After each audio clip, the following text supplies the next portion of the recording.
Okay, good evening, everybody. Welcome to the Research Languages platform. I'm Nick Benton from Microsoft Research, and I'm going to be introducing a whole bunch of speakers from around the world who've been implementing their programming languages on the .NET platform. So just to set the scene a bit, I guess everybody's familiar with all the languages in common industrial use, C, C++, Visual Basic, Java, and so on. But these languages, which most people use to get their real work done, only account for a relatively small part of the landscape of existing programming languages.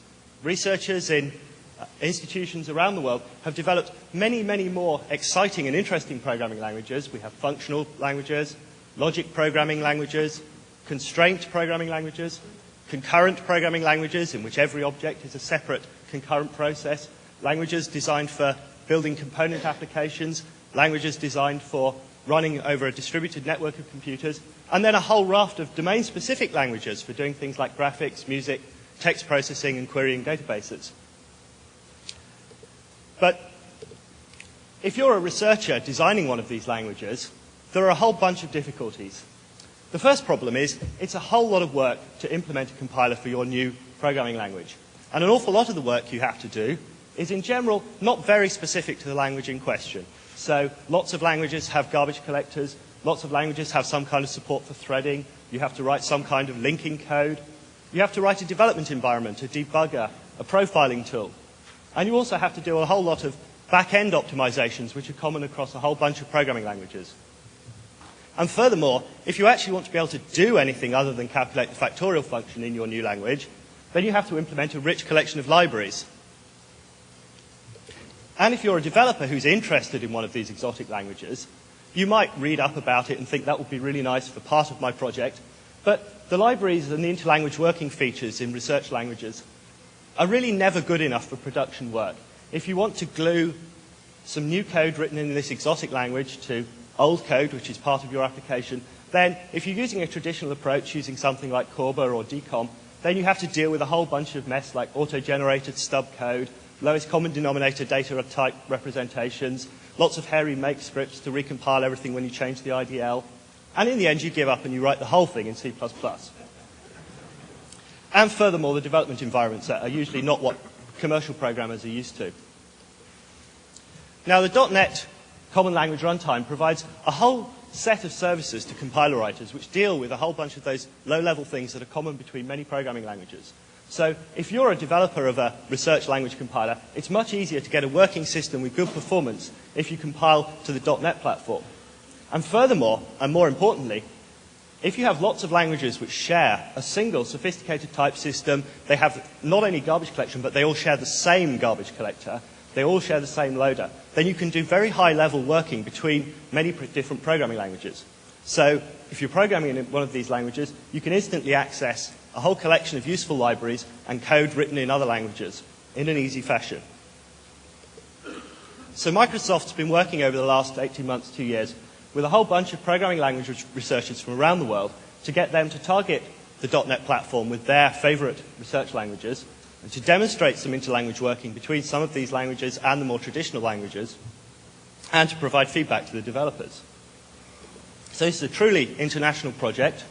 We have the programming language Haskell, which has been co-developed between researchers at OGI in Oregon, Cambridge in the UK, and Utrecht in the Netherlands. We have Oz and Mozart from SIX in Sweden, and wherever that one is, University of Saarland. We have the Camel language from INRIA in France. We have the Mercury language from the University of Melbourne in Australia. We have Standard ML, developed at Cambridge again. We have Component Pascal from the Queensland University of Technology. We have Lightning Oberon from ETH in Zurich. Scheme from Northwestern University. And lastly, Eiffel from ISE, who are based in Santa Barbara. And so the format of this is we're going to have somebody from each of these teams to come up and give a talk, short talk, 10 minutes, about their language and their experience of putting it on the .NET runtime. And then at the end, we'll have space for questions to the whole bunch. So first up is Bertrand Meyer from ISE, who's going to talk about the last language on this list, Eiffel.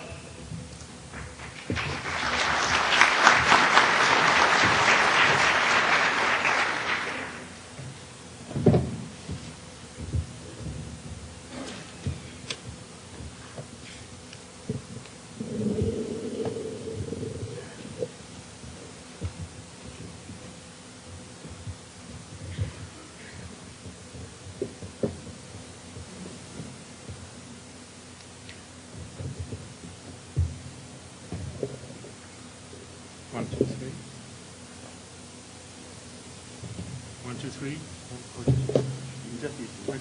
Yeah, 1, 2, 3. Okay. To the extent that it's possible to classify geniuses, one may distinguish between two kinds of composers. There's the Bach kind and the Stravinsky kind.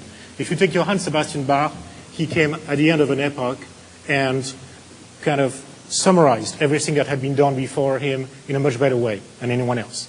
And such a composer caps everything that's been done before to the extent that it's impossible after Bach to do any Bach-like music. Then you have the Stravinsky kind, where you break totally new ground. You depart completely from whatever has been done before. And of course, these are not absolute categories. And actually, if you look at Bach, for example, towards the end of his life, he became, at the very, very end, he became more like a Stravinsky composer, doing things like the Goldbergs. And Stravinsky, towards the end of his life, he actually went back to more classical forms like the Bartonhost and solo and things like that. In programming languages also divide themselves into Bach languages and Stravinsky languages. So the absolute typical example of a Bach language, and I'm not going to quote any language represented here today, I'm much too careful for that, is Ada, which is the capping of a certain generation of modular languages. The example of the archetypal example of a Stravinsky language is something like Prologue, which suddenly came out, and that's something completely different that no one had done before. And I'll leave you to decide where Eiffel fits me. There's also, Beethoven languages, which are both. I'll leave you to decide where Eiffel stands and also where my colleagues' languages stand. By the way, my name is Bertrand Meyer, and I have two hats. I'm in industry and I'm in academia. I'm with Interactive Software Engineering, also known as ISC in Santa Barbara, as Nick just said. I also have my kind of wild professor hat, disheveled, and so on. So tonight I'm here in my disheveled professor capacity, meaning that I'm going to speak very, very fast, and I can actually speak very, very fast. And you probably will see just a bit of what I have to show, and that's on purpose. It's because I want to pique your interest if I can. I'll probably make these slides available somewhere. Is anyone still interested? If anyone is still interested. And, well, in comparison, I'm sure my colleagues will sound like they speak quite slowly, and I hope you will take this as an indication of how the speed of their compilers relates to the speed of our compilers. No, actually, I was just kidding. I was talking actually of the generated code. So actually, this is the slide that this is a bug, display bug.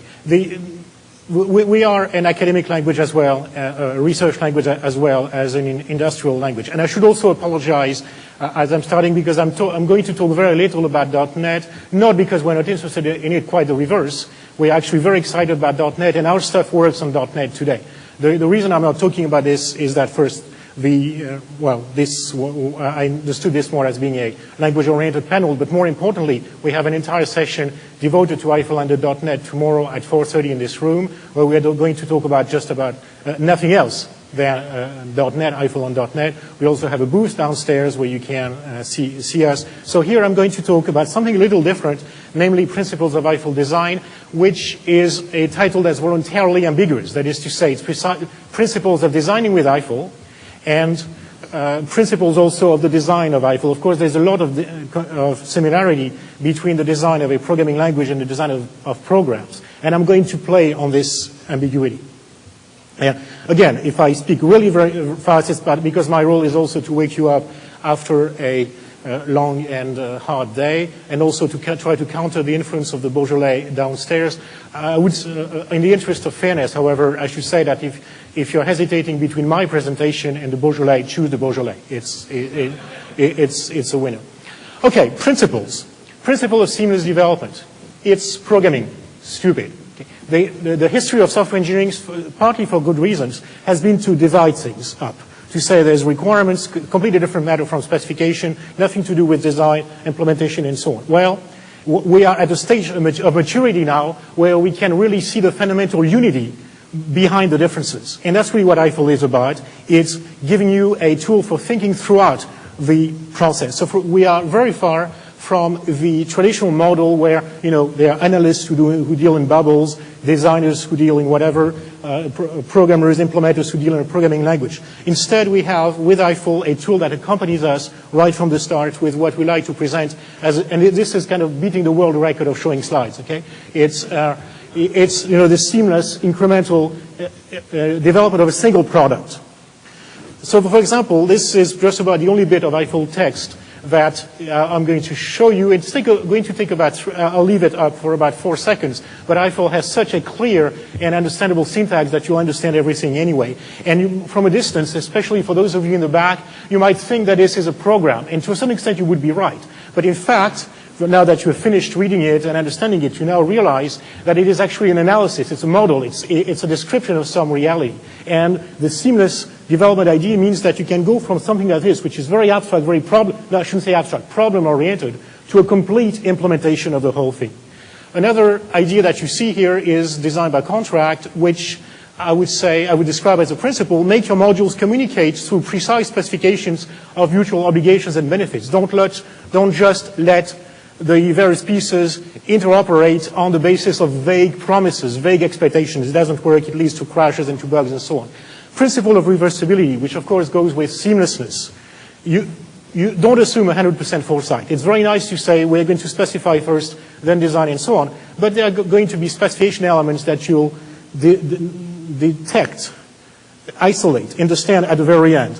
So you need, in this picture that we had before, specification, design and so on, you also need to go back. And having a single framework, a single language, a single notation, a single set of concepts like Eiffel helps you tremendously towards this.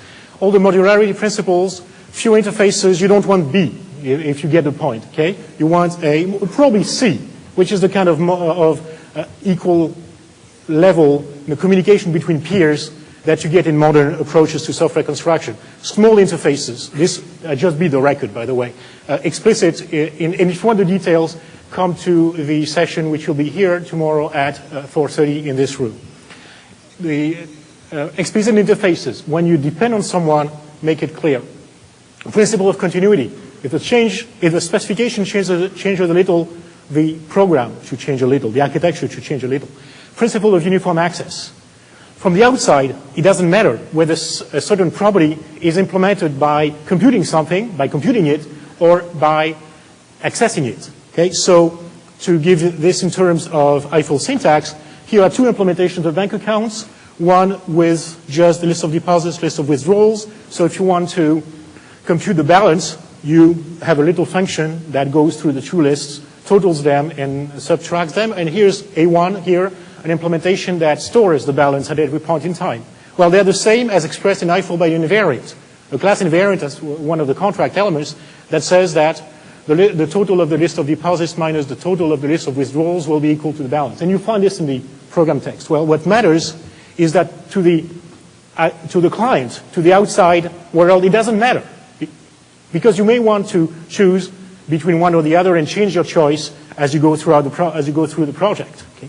So the notation is the same. So it's just a notational issue, but it's very important. Information hiding, I won't bore you with this, just broke the record again. Open-close principle, you want modules that are open and closed.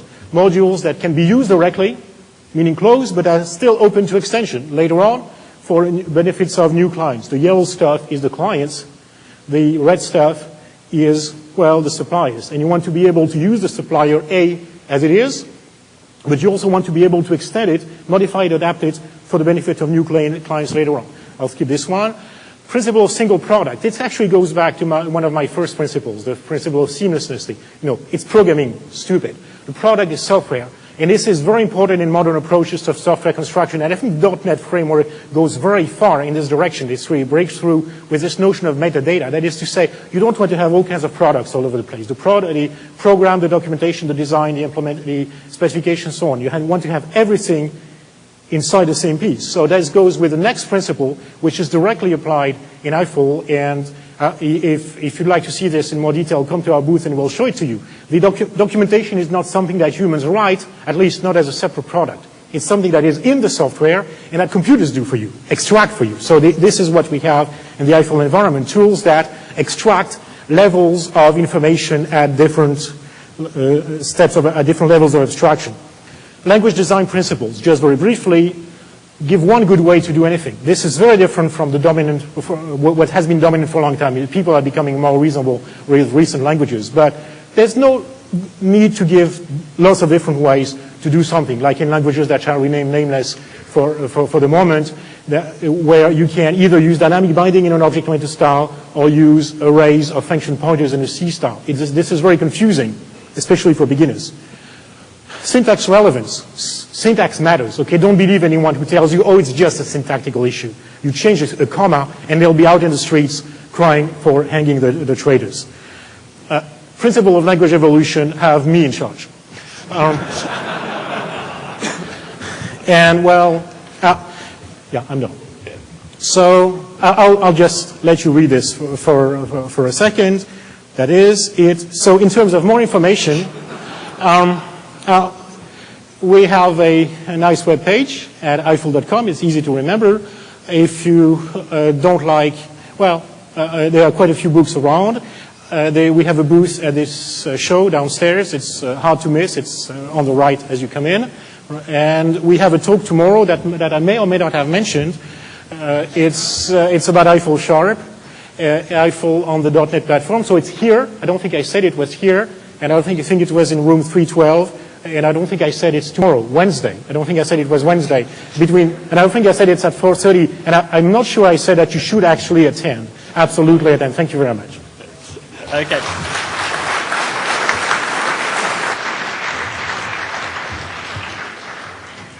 Okay, thanks a lot, Bertrand.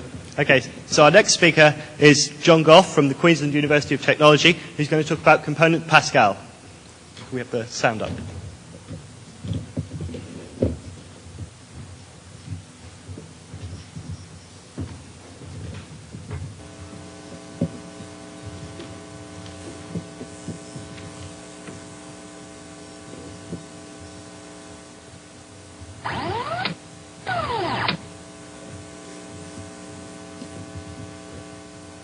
Hi, I'm Rocky.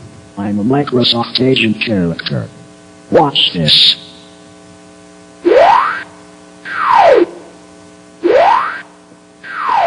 Cool, huh? My driver program is written using the new programming language C#.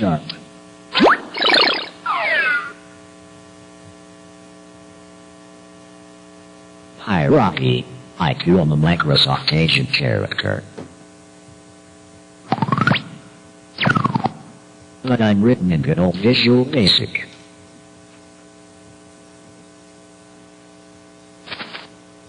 Hello, Merlin. Hello, Rocky. Yeah, I'm Petey. My driver's written using component Pascal. Component Pascal has a long and honorable heritage, starting with Pascal in 1970, then came Modula through around 1980, and Oberon through in the 1990s. Component Pascal ends.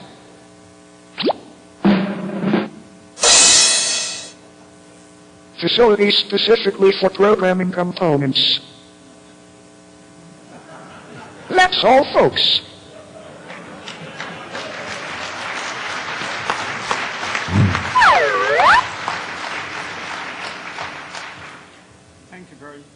Thank you very much.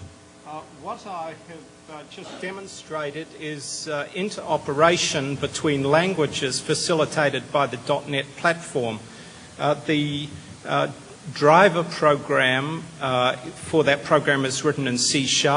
It calls the three agent scripting programs that are written in the three languages that the characters talked about, and all three of them communicate with the implementation of the agents through COM interop. So you have both to and from the various languages in that demo.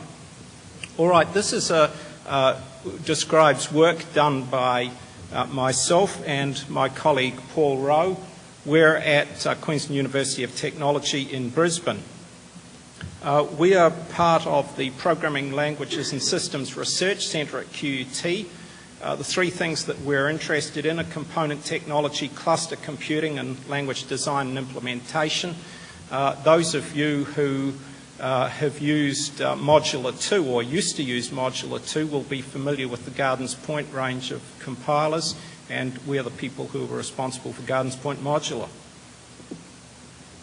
Well, component Pascal is, as Petey the Parrot said, is a Pascal family language. It's a superset of Oberon 2 in that it has some additional features.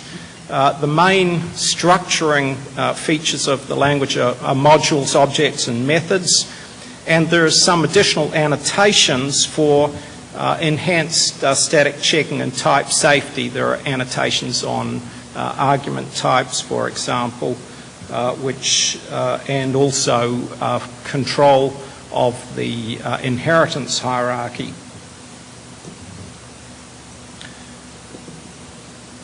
Well, Gardens Point Component Pascal is the compiler that you just saw code from. The compiler is implemented in Component Pascal. The compiler has two code generators currently. One of them produces .NET code and the other produces JVM for another platform.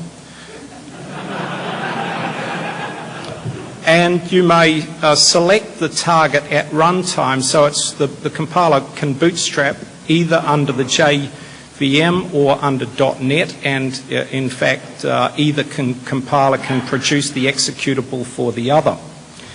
The output code, for those of you who have already read ahead and learned a bit about the .NET platform, the code which we produce is able to be verified as type safe, and it's also conformant to the Common Language Specification, which is the requirement that you want to meet in order to make sure that you can interwork with other languages. Now, the runtime performance of the code is very good, particularly for programs which do not do a lot of object creation. The speeds on small benchmarks are very comparable with the best compiled languages. So the Microsoft just-in-time compiler does a pretty good job of getting performance out of this platform.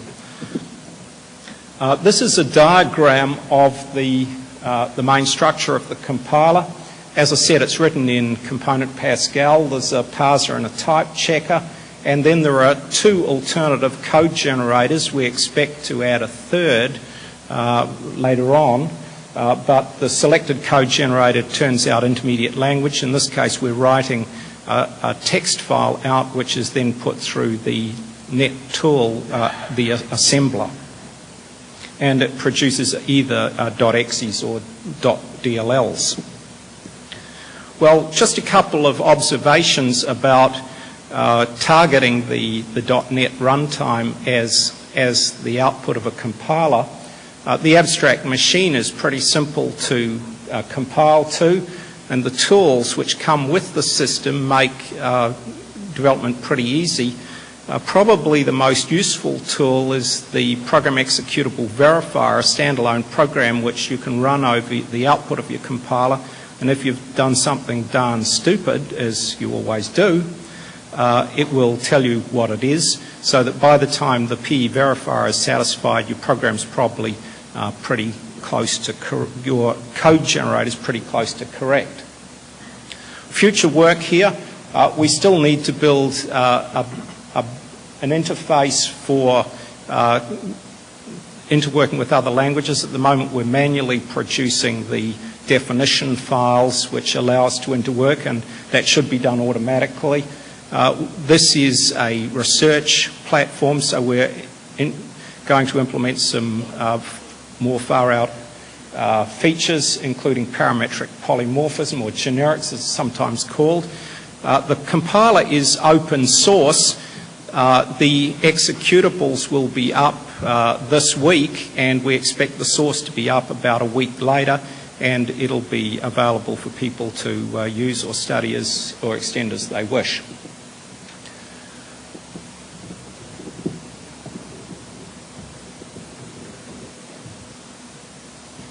Okay, thanks a lot, John. No, not finished. One more demo. So What I'd like to do is just one short demo now, which shows another COM interop where we actually script PowerPoint, and it takes an argument from the command line, I hope. Did I click that twice? Yes, here it comes. And says hello to my friend here. Now, in this particular case, that text was put in programmatically.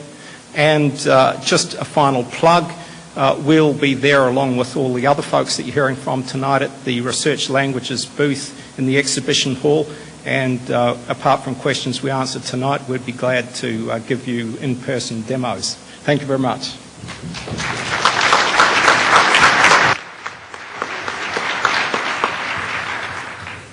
Okay, thanks, John. So next up we have Jürg Gutknecht, who's going to speak about the Oberon programming language, which has been developed at ETH in Zurich. Good evening, everybody. It's my pleasure to talk about a second derivative of Pascal, having just heard about the first one from down and under.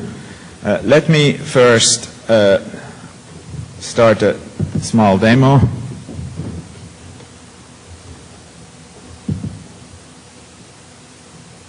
What you see here is essentially objects, more precisely active objects that are not remote controlled but driving themselves somehow.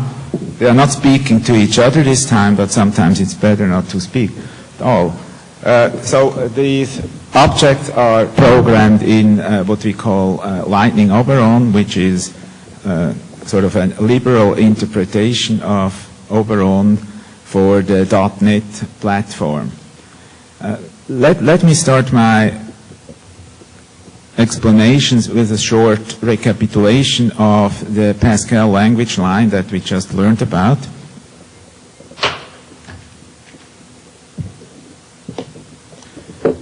Okay, essentially it all started in 1960 with Algol at ETH Zurich.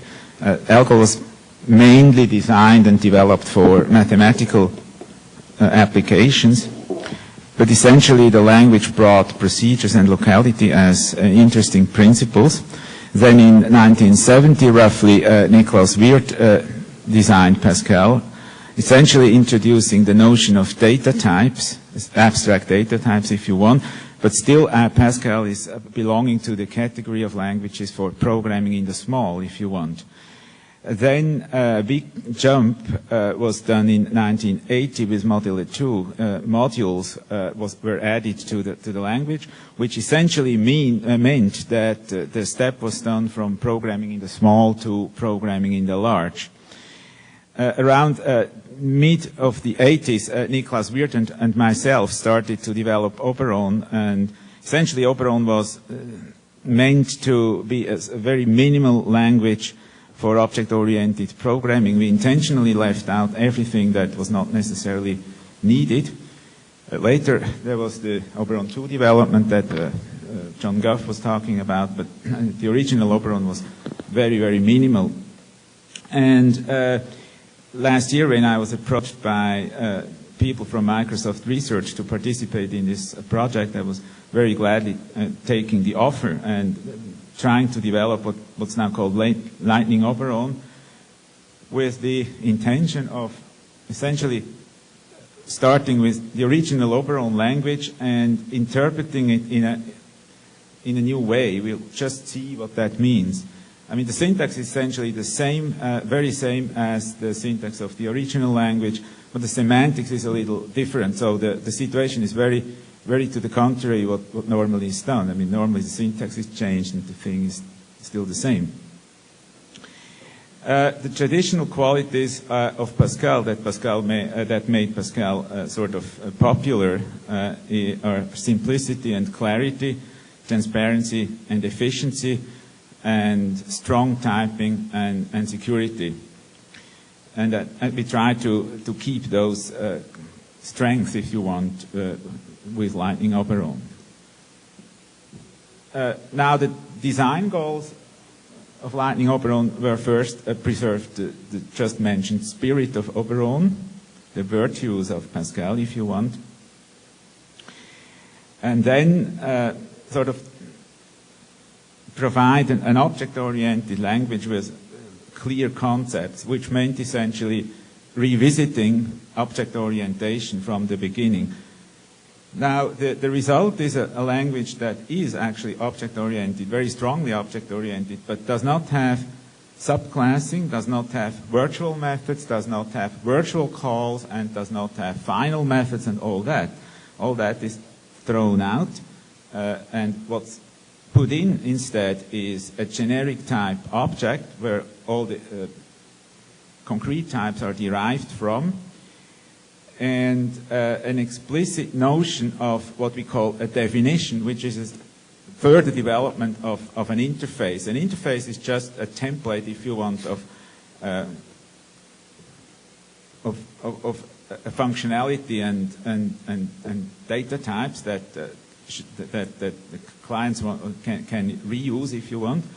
Now, a definition is something more. In definitions, you can specify part or all of the functionality of certain methods, if you want. So definitions are essentially interfaces plus predefined implementations. Now, definitions can be customized by overlaying a new scope. A new definition can be built from an old one by adding a new scope, overlaying a new scope. The result is a new definition that is customized to some specific needs, if you want. And the second relation, of course, the second way of using definitions is the implements relation, very much in the same sense as the other language uses it. I'm not allowed to mention its name. Now, the two relations, customizing and implementing, are essentially a replacement of the is relation defined by the subclassing metaphor. Okay, then we still have modules. Well, a module is essentially a namespace and simultaneously a singleton object. So the two things together.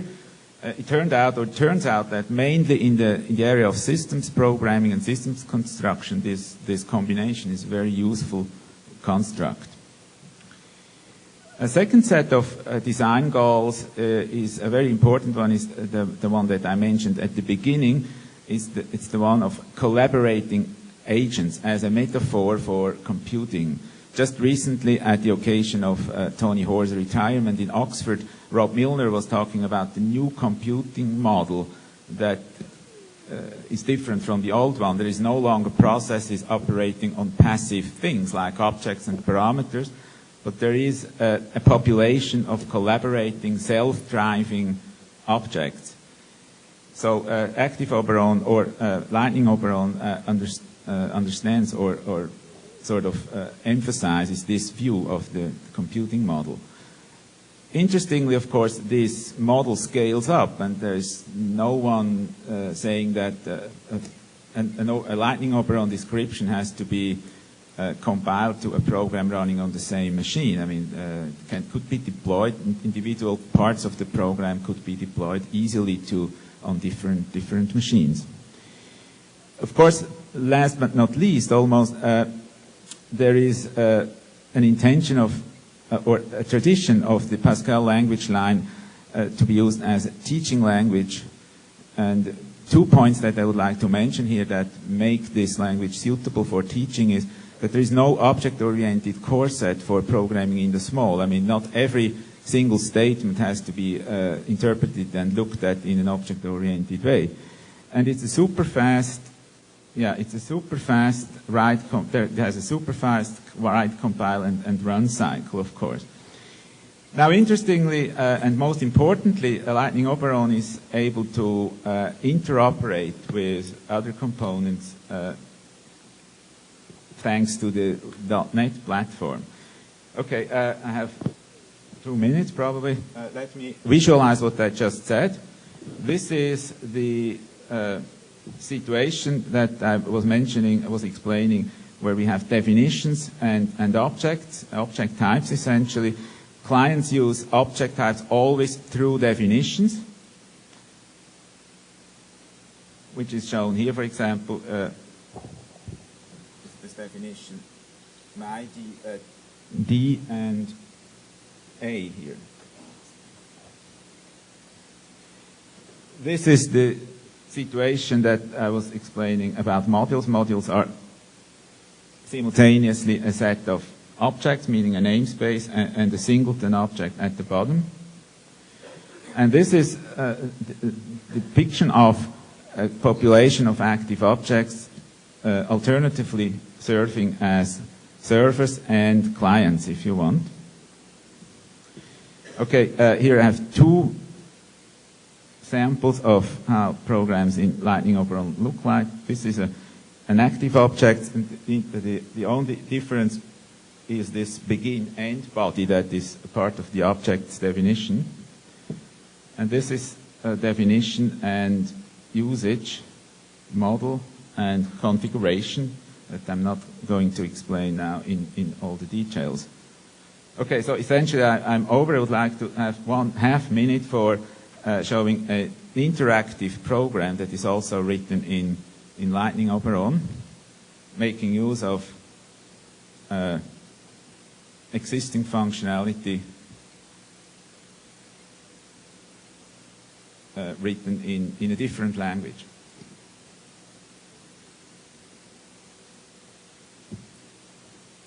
So this is a game called Same Game, and as you can see, not just draws something, but it also reacts to input. Okay, this is it. Thank you.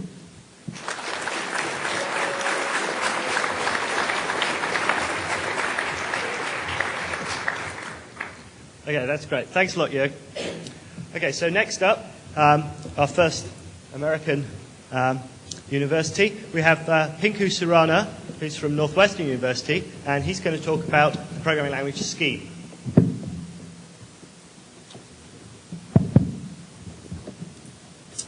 Hi there, my name is, you can hear me, right? Good. Okay, my name is Pinku Surana, and here goes the slide.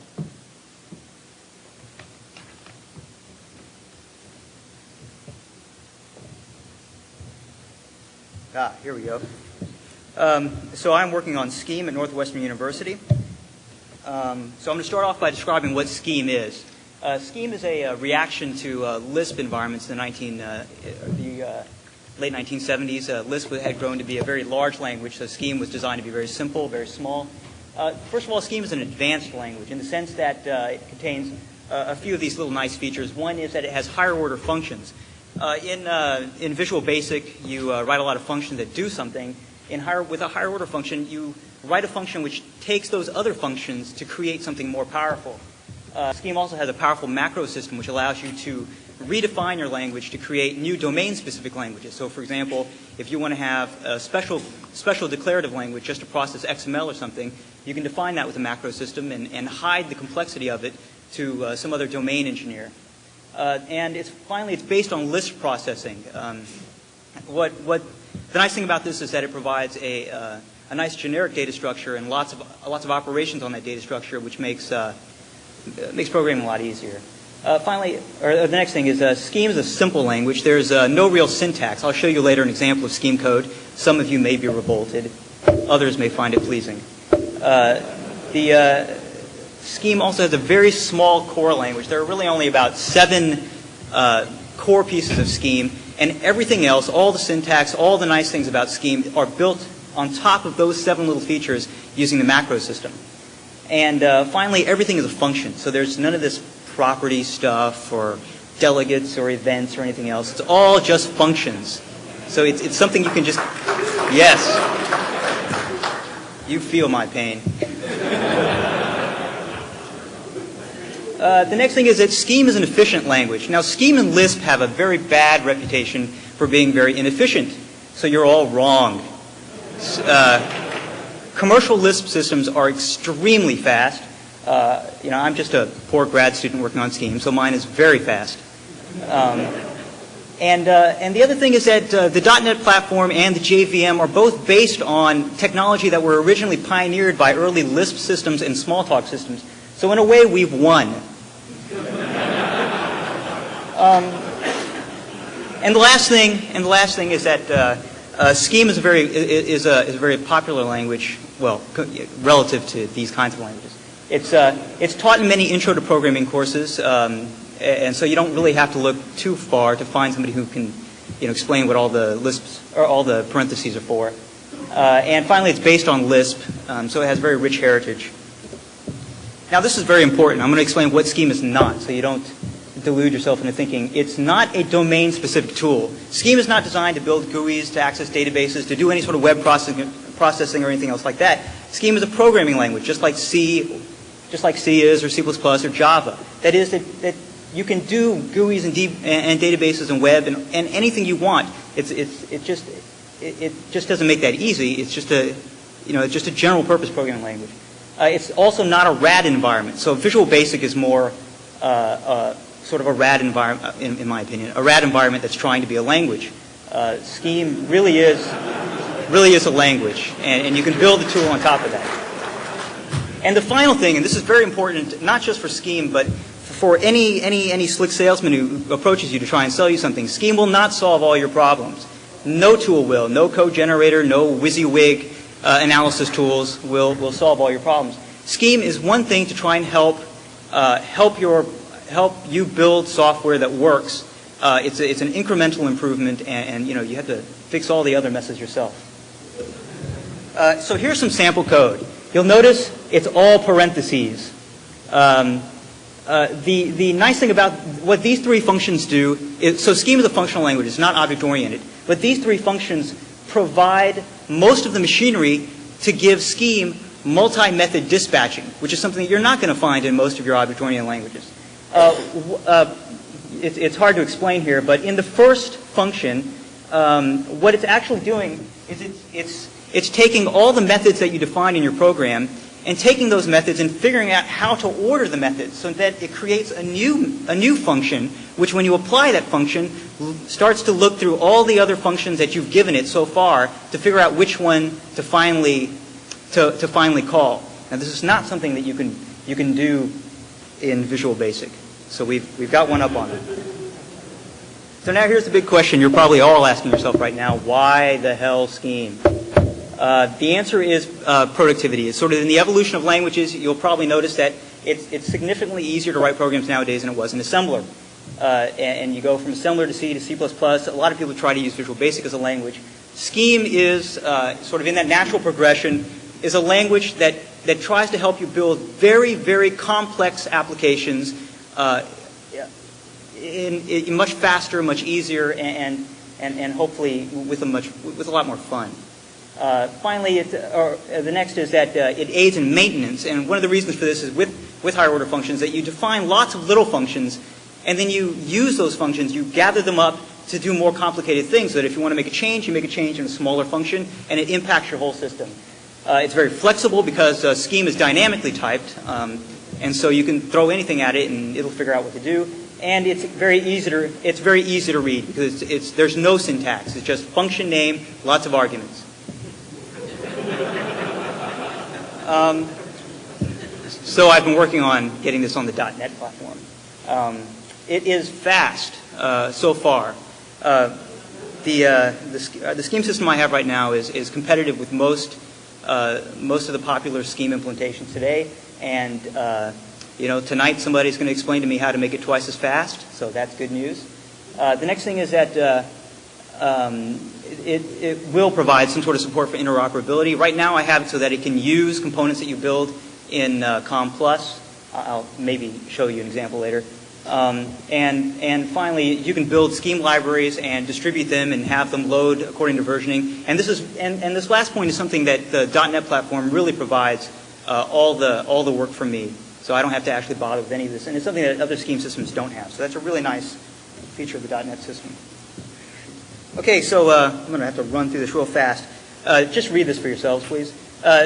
Here's some things you can do with Scheme. You can do it to write programs that you're just going to discard, just to do something very quickly and discard, scripting or whatever.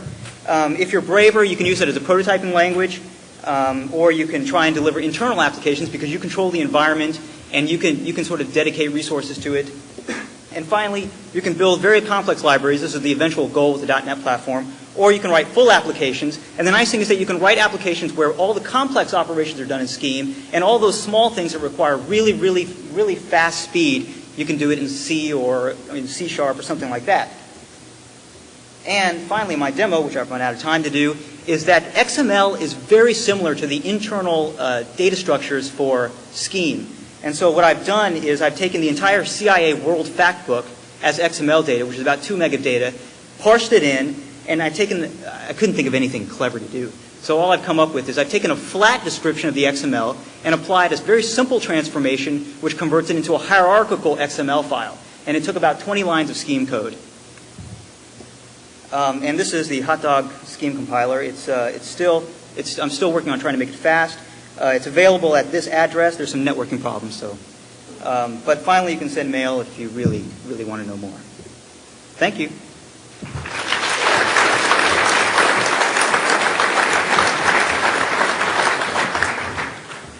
Okay, thanks a lot, Pinku. So now staying with the functional theme for a bit, our next speaker is Erik Meijer from the University of Utrecht, and he's going to talk to us about Haskell.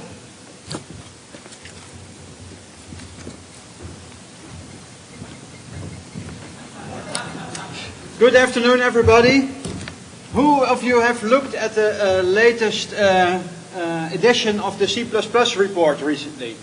I bet you, it's the size of a telephone book. Who of you in the audience, I know you all have fat brains, who of you can memorize a phone book? I see no hands. So, who of you can understand the whole of C++? I guess nobody. So, I'm pretty sure that all of you want to escape the software Vietnam that we're living in. Okay? So what do you do to get rid of the software Vietnam?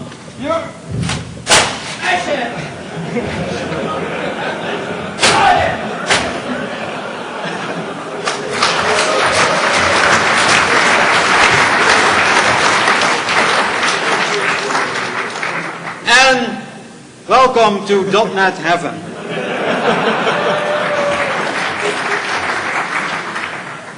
So what I want to tell you about today is Haskell and Haskell Sharp and Visual Haskell. I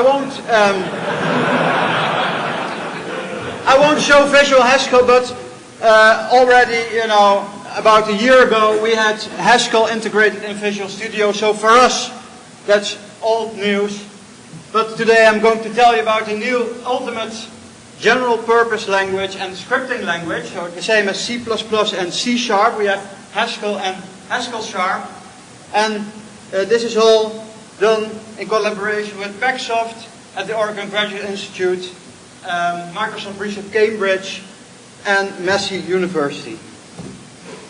So, Pinku has told us about Scheme, where everything was a function. Well, Haskell is also a functional language, so everything is a function in Haskell too. What does that mean? Well, that functions can take other functions as arguments and return functions as results. For example, here's a simple function that computes your bonus. So if you did your work well, your salary will be increased by 25%. But if you didn't do your work well, you get a pay cut. Okay? So now we have another function that can map a function across a list. So it will apply this function to every element of a list. And what am I going to do at the end of the year? I have to write my review reports for all the guys that work for me. So what do? I map the function that computes the salary over the list of employees. So I compute what Bill will get, what Steve will get, what Paul will get, and of course Thomas will get 0 because he has been very bad this year. Okay, so something that Scheme doesn't have is parametric polymorphism. Scheme was an untyped language. Well, in Haskell, we are strongly typed. And the compiler, the type checker, will verify that you don't make stupid mistakes. For example, I cannot map the number 5 over my list of employees. Why not? Well, because 5 is not a function. And what map does is map a function across a list. But I can apply this other function. The type checker will say, that's okay. So another thing which distinguishes Haskell from ML, as you will see, is this great thing called just-in-time evaluation. You all know about JIT, just-in-time compilation. Well, we have something which is even more powerful, which is just-in-time evaluation. And what happens there is normally, when you call a function or a method, the arguments are evaluated before you make the call. Okay? But suppose that the method doesn't even want to use these arguments. Okay? Well, in the .NET framework we have asynchronous calls, where you have the same, you make a method call and you're not interested yet in the result. Okay? So here's another example. We first make an infinite list, that expression 1, 2, ... That's actual Haskell syntax. That denotes an infinite list of numbers, 1, 2, 3, etc. And I just take the first 5 of those. Well, suppose that take would evaluate the arguments before the call, then this would never terminate. But here it will just in time evaluate the list up to the first 5 elements. So this is a great feature, only found in the lazy functional language Haskell. Another thing is Haskell is not really only a functional language, it's also the ultimate imperative language. Imperative language, why? Who of you has ever programmed in JScript? Okay. And have you ever done callbacks in JScript? Yes? So when you have a button and you want to do the unclick method, what do? You pass a string. You assign a string to that thing. Okay? Why? Because statements are not first-class values. So what happens when you click on the button? Well, at that point the string is evaluated. But you might use variables in that string, which are then bound not at the time you define it, but at the time you use it. So dynamic binding has crept into the back door. In Haskell, statements are first-class citizens. So what can I do? I can put them in lists. I can do everything with it. So, for example, I can build my own control structures. Okay, so you've seen a little bit of the flavor of Haskell. So now, how do we map Haskell to the .NET framework? Well, what we have is we have an intermediate language that is kind of an abstract syntax of the underlying object model of .NET. And we map all Haskell constructs into that framework, into that intermediate language. For example, if we have a list, we map it into a number of classes that you see there. And if we have a function, I have here a very boring function, but you see for this function we generate a number of classes, and what you might see is that we have our own virtual machine on top of the IL. And why is that? Because we can reuse everything that's underneath. I will show the demo, we use threads, we use exceptions, but one thing that the IL, what the object model does not give us, is higher order functions, currying, lazy evaluation. So this small abstract machine that is underlying this here implements those. So it really has just 3 instructions which have to do with the implementation of higher order functions. Okay, so I will end off with the demo and the show. Maestro, can I have music? So this is an example that uses web or WinForms to do the user interface, and all callback functions are written in Haskell. The startup time is a little bit long, but yes, there it is, finally. Some of you might recognize this. It's a popular Java applet. So what we did is we took it. Me! we took it, the Blah. user interface is written in C#. Blah. Blah. Blah. So I will make it silent. The user interface is written in C#. The underlying business logic is written in Haskell. Okay, so it's a nice 3-tier application. You used to use Visual Basic for that. Well, next time you're going to use Haskell. Thank you.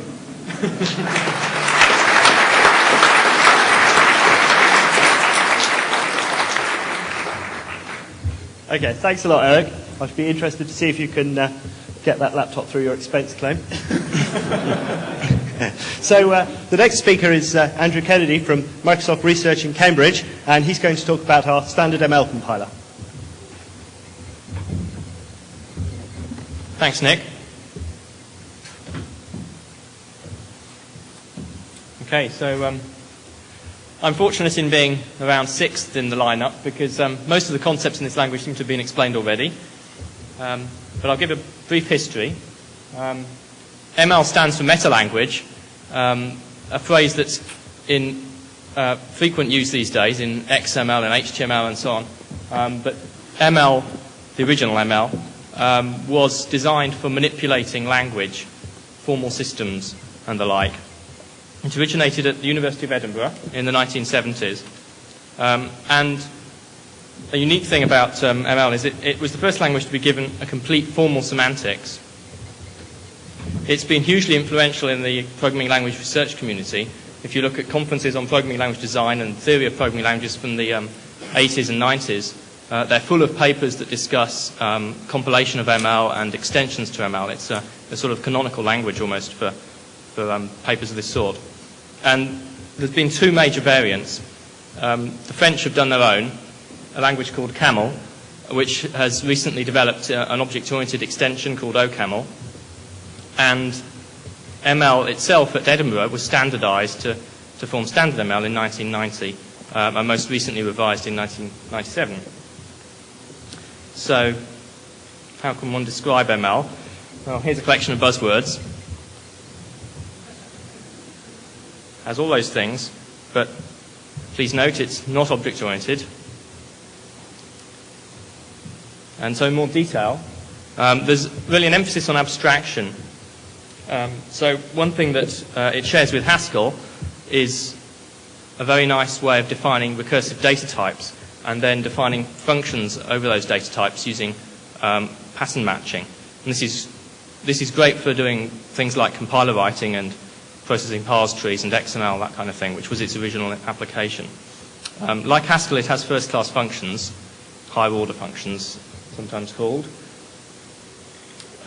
It's statically type-safe. It has parametric polymorphism, like Erik explained, otherwise known as generics. And it has a very powerful module system. I guess this is a real distinguishing feature. So this separates the interface from the implementation of some module. If you're familiar with the idea of abstract data types, then you'll know what that means. And these things can be parameterized. So, for example, you could take a data structure like a hash table and parameterize the whole thing on the type of the data in the hash table and the hash function. But unlike Haskell, it includes imperative features that you, as VB and C++ programmers, will be familiar with, including mutable variables and arrays and loops. But these are not often used. Because of the power of recursion and higher-order functions, you tend not to use the imperative features very much. Instead, you pass the state around in parameters, or you use general-purpose functionals like the map function that Erik showed on his slide. And instead of arrays, you use lists. And it also has exceptions in I/O.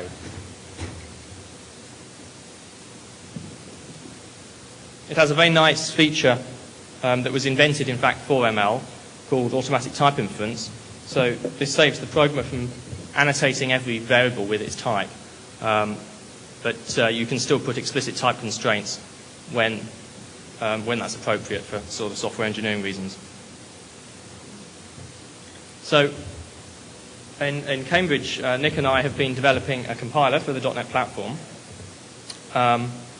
And there's many challenges in compiling down to the IL that are shared probably with Haskell, though we don't have lazy evaluation to worry about. But I guess the main interest is the extensions we've made to the language to allow it to interoperate with the other languages that target the platform. That's the common language subset. So I'm going to give a quick demo. This is a piece of code that at the core is just pure ML, so it doesn't have this interop in, that I wrote several years ago for taking a tree as a data structure and displaying it nicely. It's just laying it out, deciding where to put all the nodes on the tree. And I'll be demonstrating the interoperation features. I'll be using WinForms to display the tree and scroll it. And to provide some data sources, I'm going to show XML and use of reflection libraries and I/O. So the basic structure is, in the middle is just a piece of pure ML code, and then that supplies the GUI through WinForms and a bunch of different data sources.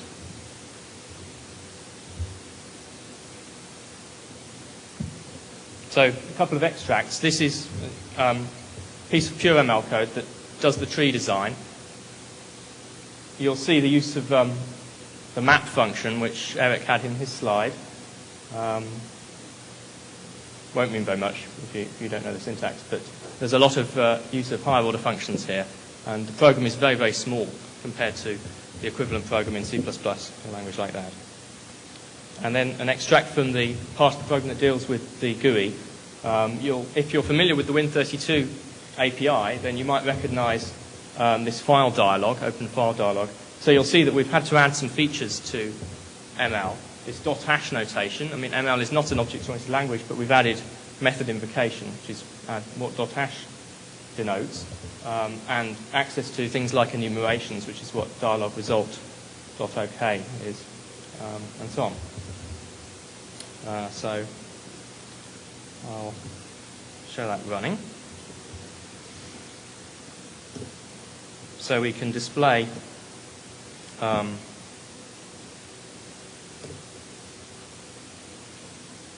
XML file that I created by hand, which is a rough genealogy of programming languages, the ML family, Algol family, I think.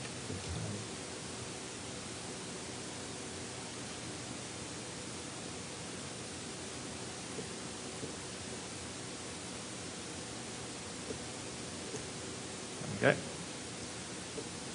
People who know these languages might tell me I'm wrong in their positions in the hierarchy.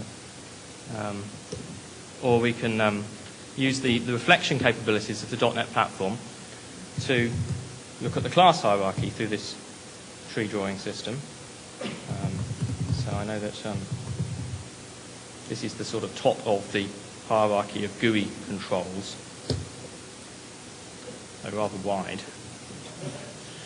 You should get the idea. Or a random tree.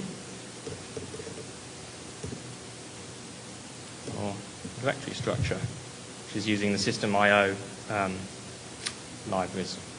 So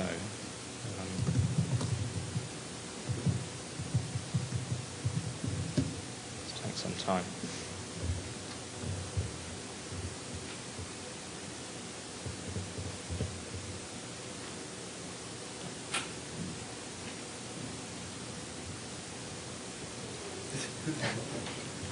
Scanning my disk, I think.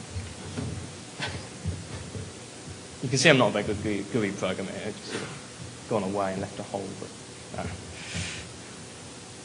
so that's the contents of the samples on the PDC CD. Okay, thanks very much.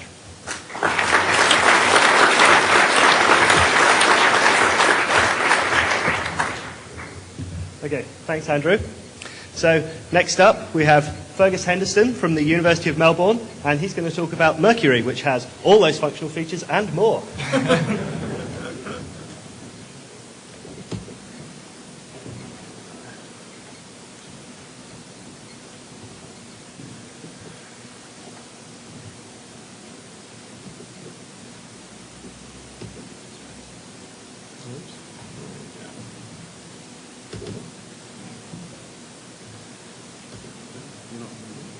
Sorry, on the...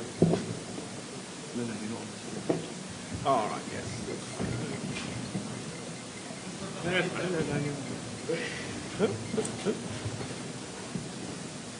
Oh, I see.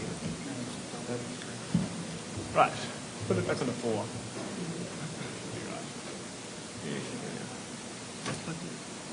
Yeah, okay. Yeah, so Mercury is a language that's been developed at the University of Melbourne, initially starting with myself and my PhD supervisor, Zoltan Somerji, and there's now a large group of researchers at Melbourne University and elsewhere working on Mercury. Tyson Dowd, as well as I, have been working on the port to the .NET platform. So let me give you a brief overview of what Mercury is. So it's originally designed as a successor to Prolog. So Prolog, if you've heard about it, was sort of fairly big in the mid-80s as the fifth generation language and was going to take over the world. Obviously it didn't, but Prolog does have some nice features, but it has a lot of problems. It's not very good for doing large-scale programming. It has a lot of problems that really crop up once you start trying to write real programs. So what we did is we took the good things out of Prolog and we've done what we can to fix the problems. And we think we've done a pretty good job. Like ML and Haskell, Mercury is strongly typed, and we also support type inference to some degree, so you don't have to always put the types in explicitly. Like Haskell, Mercury is sort of purely declarative, so that when there's some imperative stuff going on, when you're doing side effects, then that's explicitly there in the type system so that you know it's happening. And when it's not, when you've just got functions, then it's clear that you can apply equational reasoning and reason about your program just using mathematics. And it's intended to be a high-performance language. So one of the problems with Prolog was that it was very slow. And we've done a lot of work on improving that. So Mercury is the fastest logic programming language around. And we're pretty competitive. We're basically the same performance as ML implementations.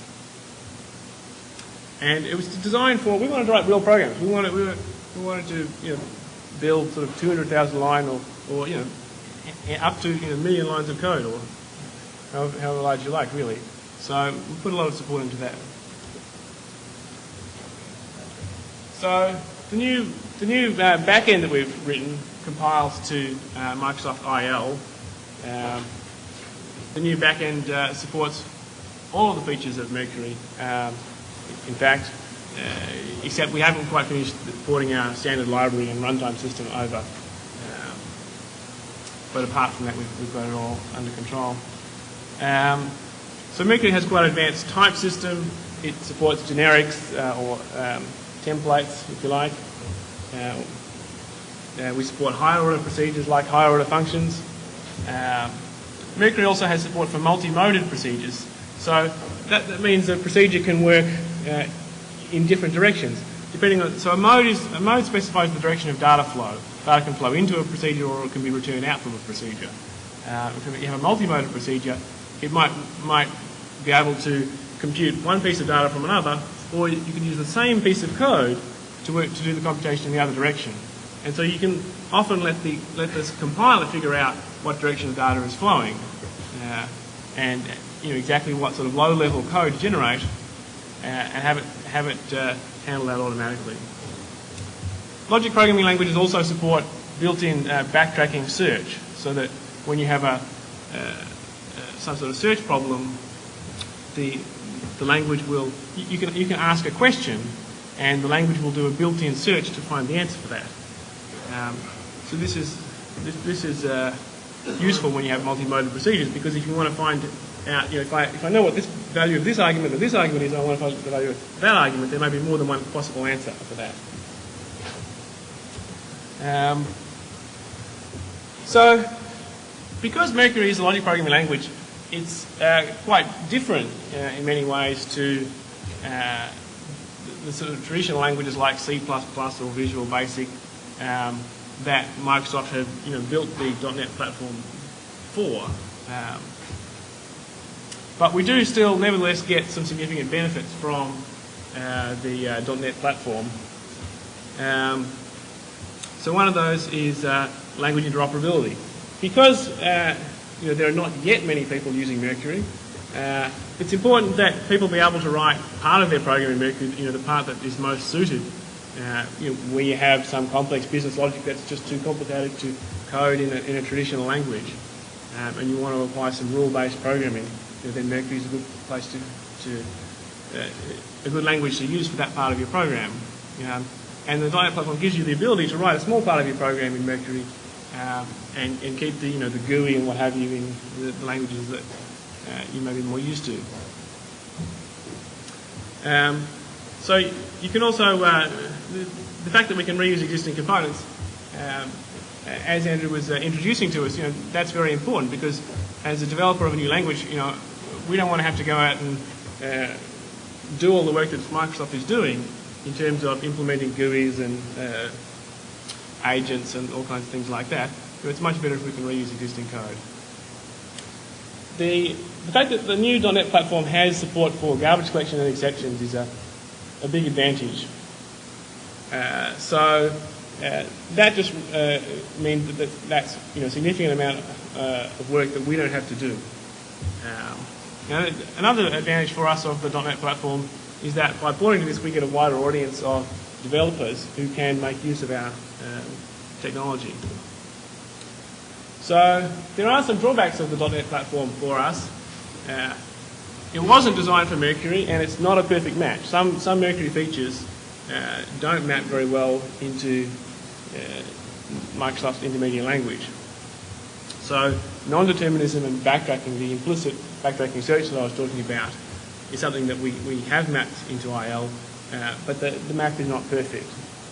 Even the simple fact that Mercury supports multiple output parameters, so that a procedure can have more than one result, that doesn't necessarily work quite so nicely in IL, especially if you try and combine it with other features like tail call. So as yet we haven't really tuned our implementation. It's a first cut. We'd like to do a bit more work on tuning it before we can really get any meaningful results in terms of benchmarks. So at this stage we're not sure what the efficiency is. So there's lots of sort of stuff. We've got to finish porting the Mercury runtime and standard library, and then once we've done that, we'll be able to bootstrap the compiler. We need to do more work on optimizing for the IL target and on benchmarking. And there's still quite a bit of work that would need to be done then on improving interoperability, because we'd like to be able to interoperate at a higher level with languages like Haskell and ML, having generics in the type system, and the IL type system is pretty much object-oriented and doesn't have support for the algebraic data types, or discriminated unions as they're sometimes called, but Mercury and Haskell and ML all support. So communicating those between the different languages requires sort of agreeing on some standard convention so that we can raise the level yet again. But I think the .NET platform is a definite improvement. It's raised the level above which we were previously sort of talking to each other, which was pretty much at the level of C or assembler. Okay, so that's all I've got to talk about, but I've just got a quick little demo that I'll give you, which will show the kinds of things you can do when you have a nice language and support for reusing existing components. So we've got the ELIZA program, which you may have heard of before. It's a very old artificial intelligence program. I think it was originally written in Lisp, but we've got a version written in Mercury. And I don't know, we've lost the speaker. Here we go. I'll just plug that one in. Okay, so let's see. Well, Eliza, I want to program. Oops. I want to program great applications. What program great applications? Well, unfortunately, Eliza is not very informative, really, and only tends to ask questions again rather than giving us any real answers. But still, the fact that we can easily reuse existing code like the Microsoft agent, it gives you a lot more power, and especially when you can combine that with the sort of language where you can solve complex business problems and artificial intelligence problems. If you have a language that's suitable for that, and you can combine it with a language that will give you good GUI and reusing all the existing components, that's quite nice. Okay.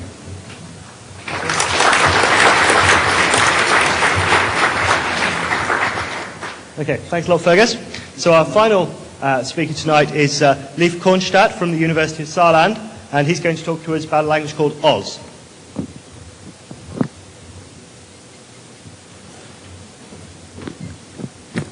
So, as you see from the title, I'm not only speaking about the language Oz, but also about another language called Alice, and I'll also say some words about our targeting the .NET framework.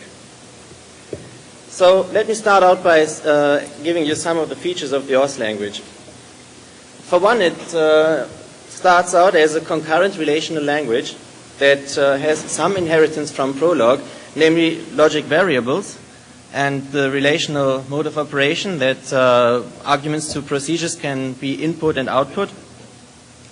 And these logic variables we use especially for data flow synchronization, to have a simple means of communicating between concurrent threads.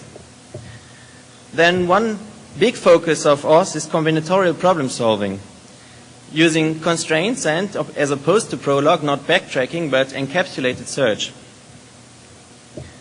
You can also program in an object-oriented way in Oz, and you can also do higher order functional programming like in Scheme or Haskell. And we also have explicit laziness. So not all our programs are lazy, as in Haskell, but we can annotate functions to say that only those functions will evaluate in lazy fashion. Oz has already quite a long history. It started in 1990 when the research project began and language design started. In 1991, we began implementation with the VM and the compiler. And this led in 1995 to the first release of the DFKI Oz system, DFKI being the German Research Institute for Artificial Intelligence. And in 1997 we had a second release, and at that time we already had state-of-the-art constraint solving. So we were between the best systems. In 1997 also we initiated the Mozart consortium with our partners of the Swedish Institute for Computer Science and the Université Catholique de Louvain in Belgium. And together we worked hard on the next release called Mozart 1.0, which was released in 1999. Let me say something about the Mozart system. It not only implements the Oz language, but has some very nice features. It has a full integrated development environment featuring a profiler, a debugger, and a search tree explorer. There is extensive online documentation and tutorials available. It interoperates with C and C++. We have lazy dynamic linking, and we feature persistence and distribution. And note that all Oz features carry over to persistence and distribution as you would expect, so that semantics do not change. Especially you can make higher order data structures persistent, that is data structures containing functions, and you can distribute them. And the key concepts for distribution are network transparency and network awareness. Network transparency meaning that semantics of language constructs do not change at all when you use them in a distributed setting, which means that you can first start out designing your application in a centralized way, on a centralized side, and think about distribution later, so that you can disconnect business logic and distribution. And network awareness meaning that once you want to start out distributing your data structures, by simple choice of how you define your data structures, you can modify the distribution behavior so that you know exactly what is going on, which is important for efficiency and fault tolerance. And I invite you to visit our website to learn more about this system. We have, since Mozart is around for some time, we have by now a very robust and stable system. And we do have a large user community, which means that we have also a wide range of applications. So as it started out, as OS started out being a language for combinatorial problem solving, naturally there are a lot of scheduling and timetabling applications. And while some of these applications are fully written in OS, often also you can just write your scheduling or timetabling in OS and interface to other languages to reuse the output. We have important applications in computer linguistics, which is the constraint-based parsing of natural language and the representation of semantics using constraints. And also we have applications where on these semantic representations inference is performed so that the semantics of a discourse can be captured.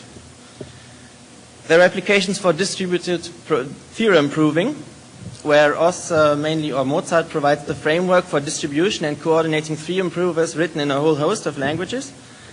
And there is expert systems and a host of collaborative tools. So, as you have seen, OS has a wide range of features, is around for a long time, and so we have to, since we have this large user base, we cannot change this all the time, so we have to keep it stable. So now we started out with a new research language, which has the four main things that OS had, which is our powerful abstraction mechanisms, a high-level concurrency model, support for development of large systems, and open programming. And with these, we now focus on having safety for all these features. So while OS was more probably of the Stravinsky kind of languages, as Bertrand and Meyer classified them, Alice is now going to be a Bach kind of language. So the important foundation to have a Bach kind of language is to use a language as a starting point that is very cleanly designed and that has a formal semantic specification. So we started out with SML. And the important feature of SML we wanted was static polymorphic typing. And now we have to carry over all the typing to our open programming features. So dynamic linking, persistence, and establishment of connections have to be type safe. Furthermore, we separated read and write access to logic variables, which was a common cause of errors in OS programs, which gave us, out of these logic variables, three concepts, namely futures, being read-only accessible logic variables, holes, being those you can only write, and promises being non-transparent holes, which is sometimes important for programming in the large to make the distinction clear, that you have a possibility of a hole somewhere. Now let me come to the positive points of targeting the .NET framework. We have implemented a prototype of Alice for the .NET framework, and it turned out to be really something that was very fast to do. So we inherited, or we could reuse a lot of functionality from this .NET framework that in our former implementation, Mozart of course, we had to implement ourselves, which took a long time of implementing and debugging. So among these are garbage collection, exception handling, then multiple threads, dynamic loading of modules, bytecode verification, serialization, which is basics for persistence, and interoperability. On the downside, as is the case for Mercury, we really suffered from the fact that .NET was not designed for our language, and our language is quite different in many respects from standard languages, as I would call them.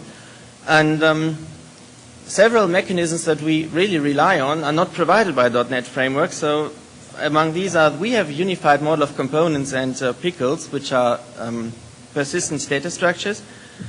Our futures and synchronization, implicit data flow synchronization are not supported at all by the .NET Framework, so we have to do this explicitly in our programs, and this hinders interoperability, since other programs using our components must know about our futures.